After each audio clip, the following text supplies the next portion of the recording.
Assalamualaikum warahmatullahi wabarakatuh. Kembali lagi dengan saya Nurul Izzati. Halo anak-anakku semua, apa kabar?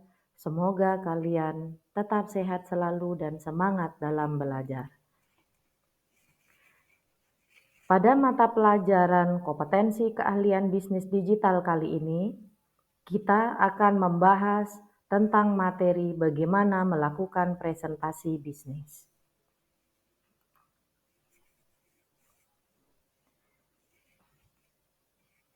Dalam melakukan presentasi bisnis, itu tidak hanya berbentuk presentasi yang diselenggarakan pada forum khusus yang dihadiri oleh klien untuk suatu proyek bisnis tertentu, tetapi seorang tenaga penjual juga melakukan presentasi bisnis, yakni ketika ia menjelaskan tentang keunggulan suatu produk kepada calon konsumennya.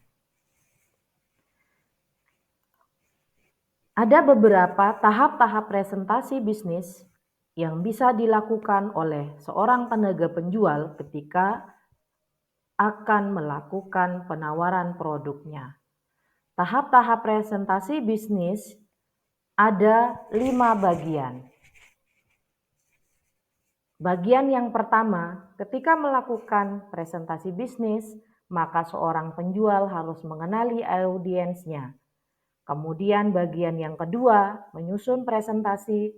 Bagian yang ketiga, mempersiapkan bagaimana menyampaikan presentasi. Bagian yang keempat, menyampaikan presentasi. Dan bagian yang kelima, menutup presentasi. Mari kita bahas satu persatu tahap-tahap presentasi bisnis. Bagian yang pertama, mengenali audiens. Ketika kita akan melakukan presentasi bisnis, maka pelajarilah bagaimana audiens, atur janji dengan pelanggan, dan yang ketiga, ketahuilah seberapa lama Anda bisa melakukan presentasi tersebut. Bagian yang kedua, mulai menyusun presentasi. Dalam menyusun presentasi, ada beberapa hal yang harus diperhatikan, antara lain sebagai berikut. Yang pertama, kenali produk yang akan Anda presentasikan. Pahami apa saja keunggulan produk Anda, kegunaan produk Anda bagi calon pelanggan, serta kendala apa saja yang dapat terjadi dan solusi penyelesaiannya. Yang kedua, yang perlu diperhatikan dalam menyusun presentasi adalah hindari presentasi yang bersifat generik atau dasar. Presentasi generik adalah presentasi yang persis seragam tanpa mempedulikan perbedaan dari audiens. Contoh menghindari presentasi yang bersifat generik adalah menerapkan gaya presentasi kepada audiens remaja yang berbeda dengan presentasi kepada orang dewasa, karena targetnya sudah jelas berbeda. Kemudian, hal yang perlu diperhatikan dalam menyusun materi yang ketiga adalah gunakan materi yang menarik. Sampaikan materi Anda dengan cerita-cerita ringan, lelucon, atau pengalaman pribadi untuk memancing emosi audiens. Hal yang keempat, gunakan bahasa sederhana. Ketika melakukan presentasi, gunakanlah bahasa yang sederhana, jelas, dan mudah dimengerti oleh audiens. Yang kelima, siapkan poin-poin presentasi.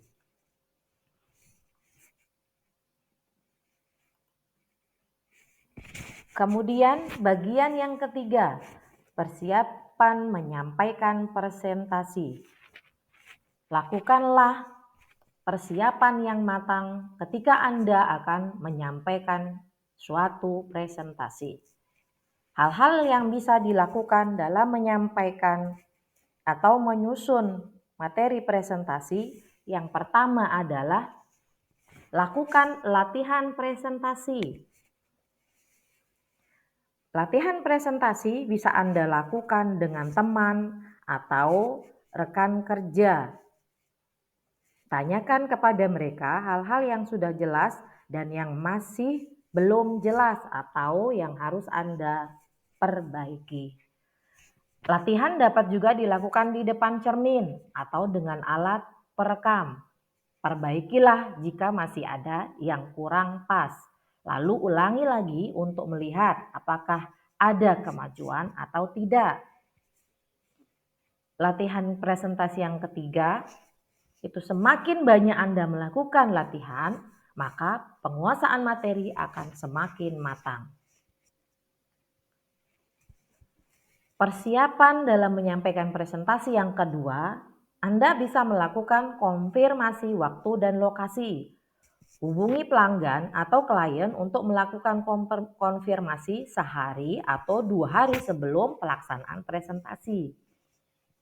Yang kedua, konfirmasikan juga siapa saja yang akan hadir, seperti apakah pimpinan utama perusahaan juga ikut hadir atau ada orang dari divisi lain yang juga hadir. Persiapan yang ketiga dalam menyampaikan presentasi, itu Anda bisa melakukan istirahat yang cukup. Kualitas istirahat yang cukup dapat menunjang keberhasilan ketika Anda melakukan presentasi. Karena tubuh yang letih dan kurang tidur dapat mempengaruhi penampilan dan konsentrasi Anda. Persiapan yang keempat, itu Anda bisa melakukan berpakaian secara profesional. Penampilan turut menunjang keberhasilan suatu presentasi.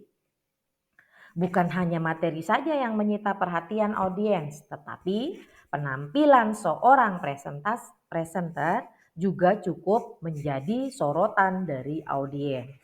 Penampilan yang profesional akan memberikan kesan kepada pelanggan Anda. Persiapan yang kelima dalam melakukan presentasi, itu Anda bisa datang lebih awal.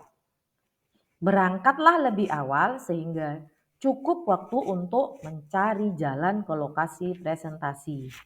Ini juga untuk memastikan agar ada waktu untuk memeriksa penampilan, menenangkan diri, mengenali situasi, dan menyiapkan segala sesuatunya sebelum membawakan presentasi. Berikutnya, tahapan yang keempat dalam melakukan presentasi bisnis yaitu menyampaikan presentasi bisnis. Ini yang perlu juga Anda sangat perhatikan. Ketika kita akan menyampaikan sebuah presentasi, yang pertama itu tampillah dengan percaya diri.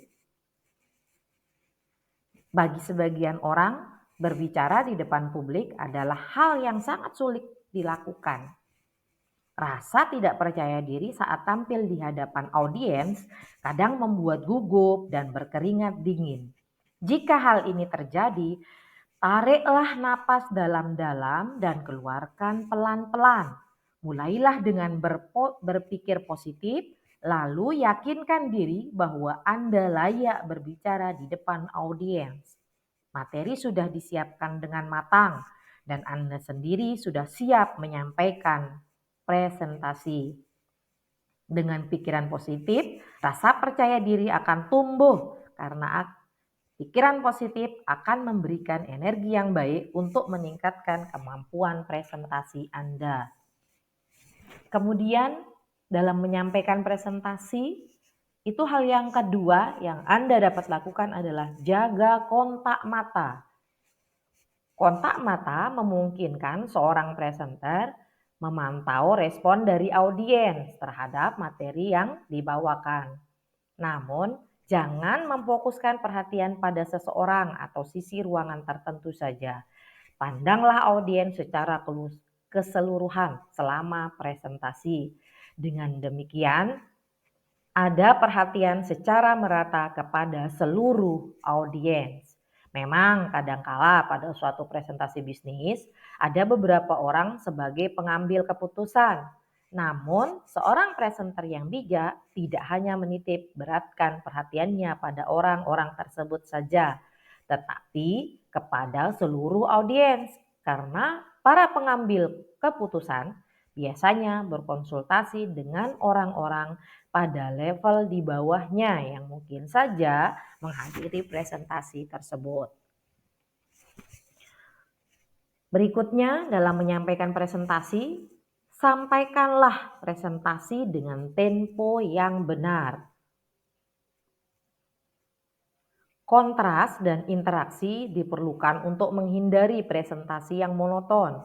Kontras berarti ada kalanya seorang presenter berbicara dengan tempo yang cepat, ada juga dengan tempo lambat.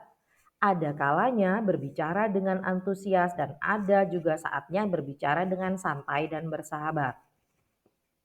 Sementara itu, interaksi berarti menciptakan dialog dengan audiens. Salah satu cara yang sering dilakukan adalah dengan mengajukan pertanyaan kepada audiens. Tujuannya adalah untuk memancing respon dan sekedar berinteraksi dengan audiens sehingga presentasi menjadi hidup. Tahapan yang kelima dalam melakukan presentasi adalah menutup presentasi.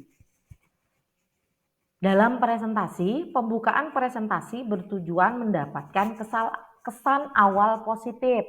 Sedangkan dalam penutupan presentasi, itu tujuannya adalah agar audiens ingat dan melaksanakan pesan yang disampaikan.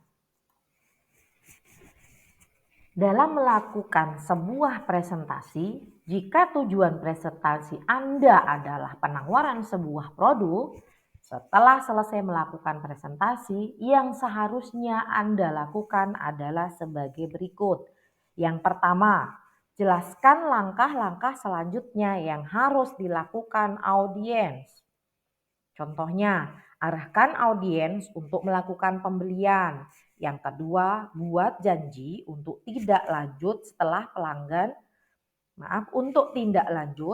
pelanggan sudah sempat menimbang-nimbang. Yang ketiga, berikan masa uji coba gratis, lalu jaga hubungan dengan audiens dan jangan hilang begitu saja. Kemudian yang kedua, negosiasi dengan pelanggan. Negosiasi atau tawar-menawar dengan pelanggan. Jika calon pelanggan menolak produk yang Anda tawarkan, lakukan negosiasi untuk mendapatkan kata iya. Atau minimal dapatkanlah kata mungkin dari audiens. Kemudian dalam menutup presentasi yang ketiga, itu terima penolakan dengan lapang dada. Jika setelah Anda melakukan negosiasi, calon pelanggan tetap menolak produk yang Anda tawarkan, maka terimalah hal tersebut dan hormati keputusan pelanggan Anda. Kemudian yang kedua, terima penolakan dengan lapang dada dan berterima kasihlah atas waktu yang sudah diberikan. Selanjutnya, hal keempat yang dilakukan dalam menutup presentasi adalah mintalah rujukan. Mintalah rujukan dari calon pelanggan karena bisa saja ia memiliki kenalan yang bisa diusahakan untuk menjadi pelanggan. Demikian tahapan-tahapan dalam melakukan presentasi. Semoga apa yang saya sampaikan bermanfaat untuk kita semua. Terima kasih, sampai jumpa di lain kesempatan. Assalamualaikum warahmatullahi wabarakatuh.